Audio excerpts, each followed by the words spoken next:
it's Marley from the Energy Boutique with your energy forecast for Friday, March 11th. So the moon was void from pretty much noontime yesterday, and we'll be locking into Cancer energy around 2:26 a.m., again, Eastern Standard Time. Now, the moon is in her place of power in Cancer. It is a very emotional time. We tend to kind of be a little bit introverted, retreat into our comfort zones, our little nest of familiarity. We are very concentrated on the home, on the family, on the boundaries that are currently being tested. And for many of us, we will get lost in the past, looking back, looking at the attachments, looking at the past pain, the past trauma, looking at the reasons of why we would rather stick to the familiar and the comfortable, even if it is not comfortable, instead of putting ourselves out there and accepting the circumstances of what the new elements could be if we abandon our old sets of attachments. So let me just say that with the whole Piscean season, that has been very, very heavy. Yes, very healing, but in order to actually heal, we have to bring that old past pain and trauma up.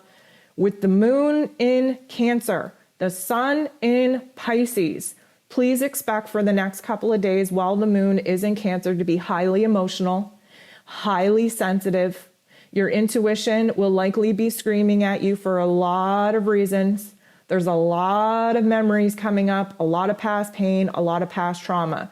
It will be very heavy. There's going to be a lot of generational trauma being brought to the surface for you to recognize that you are the link in the chain that has been nominated in order to break this generational trauma, and that can be very painful. Definitely throwing a little bit of a wrench into our plans. We are definitely looking, like I said, to stick close to home, to stick to what is comfortable, what is tried, tested, and true. This is a time to nurture your inner child, to nurture your physical form, and to really take care of the mental plane and the heart space that will 100% be activated. We have 5 different aspects taking place today. All 5 involve the moon. So let me tell you, we start the day off with the moon moving into Cancer in energy. For about 5 hours, we have no aspects taking place until the moon trines Mercury. Now, Mercury just moved into Pisces. So again, we're very dreamy. We're very nostalgic. We are thinking creatively. We are thinking intuitively. We are thinking imaginatively. We are not communicating very good, though. We are not thinking clearly. There is a fog, there is a vagueness, there is a wish-washiness going on in our mental plane. And the moon, which is our heart space, our memories, our unconscious self, trining, which is a good energy, it's a blending of energy, with Mercury, the mental plane, who is also swimming in these very deep, transformative, healing waters of Pisces. These two together, this will attempt to get our heart and our head on the same page. First of all, we have a lot of processing to do in our mental plane. It's not coming from the logical, practical part of our brain, though. It's coming from our intuitive part of our brain. It's coming from our intuition, from our gut feeling. Now, Mercury is going to help us understand our soul's need, our emotionals need. We do have to take a look at the soul contract topics and themes that are coming up for us right now. The moon bumping into Mercury is definitely going to be a blending of energies to give us an aha moment on why the heaviness is coming up, why the pain and trauma is coming up, what it is that we're being asked to do in order to shift our heart and our head into a brand new plane of existence where we can find closure from the past in order to prepare ourselves to enter into a brand new chapter, a brand new quest of understanding, of emotion, of really recognizing where the new dreams and visions are being downloaded within us to inspire us to actually move forward. Now, the moon is going to bump into both Mars and Venus that are still traveling very close together in this Aquarian energy. And this is likely going to provide us with a little bit of a situation in our personal relationships, in our external realms, where some not so nice feelings can actually fester up. Now, let me just say, Mars and Venus, now in Aquarian energy, is so freaking focused on the future and what it is that we want to break free from. Their time in Capricorn was very limited, very restricted, very much identifying for us where it is that we feel held back from moving forward, from honoring ourselves.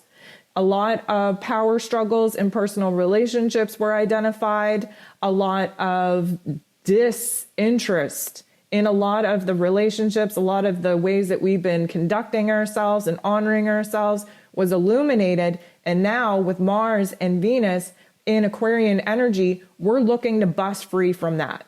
So the moon bumping into both Mars and Venus in this way will likely trigger a lot of frustration, a lot of anger, a lot of the not so nice thoughts and feelings in order to remind us where it is that the struggle still lies. We have to do our part to move away from the old attachments. And again, the moon in Cancer is very, very connected to the old, very connected to the trauma, very connected to wanting to stay in the same place even though it's uncomfortable.